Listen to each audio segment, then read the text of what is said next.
sattus kätte 2 baklažaani, esimese asjana koorime need ära. Ja siis tuleks need kuubikuteks ka kuidagi lõigata, umbes nii näiteks.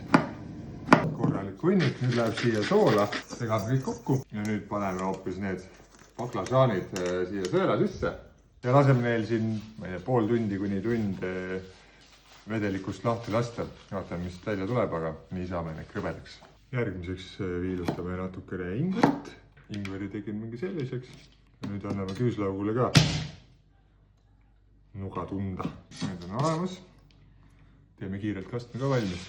Ja kastme teeme nii, et alustame suhkrust, vett, kalakastet, austrikastet ka, siis juba plärtsu sojakastet ka. Segame aga kokku ja hakkame asju küpsetama. Ja enne kui küpsetama hakkame, siis mul mingi imeväike kogus vett siia tuli, 45 minti võtsin. Ju siis polnud nii värske baklažaan, et palju mahla tahaks anda, aga siia peale tärklist viskame selle kõik siin kokku. Minul on juba riis keedetud, kui sul ei ole riiskeema ja õli ajan ka juba kuumaks ja ülejäänud toidu teemegi õues, nii et tulge kaasa. Võtsin fritüüri välja ja esimese asjana lähevad need baklažaanid fritüüri. Ma teen nii, et kõigepealt 160 kraadisesse õlisse ja esimene jagu läheb sisse. No nii, esimene 3 minutit tehtud, sellised need välja näevad. Viimased ka ära ja sama teema, 3 minutit.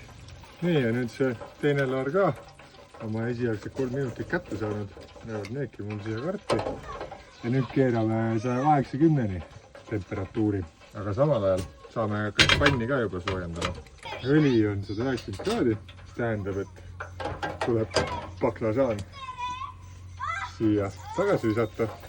Ma ei tea, panen nüüd kõik korraga. Ja hopp! Jälle mõned minutid, samal ajal on meil see pann ka kuum. Panen veits õli juurde ja esimese asjana see ingver ja küüslauk siia. Viskame mõned tšillihelbe ka ja 30 sekundit lihtsalt kiirelt. Laseme siin pannil selle värgi läbi ja siia ingveri küüslaugu peale see meie valmis segatud kaste. Seda siin natukene segame vahepeal ja baklažaani poisid siia pannile. Ja katsume need nüüd siin baklažaanid üksteise küljest lahti saada ja väga ilusti ära segada kuidagi. Ideaalis oleks see taibasiilik, aga mul on tavaline.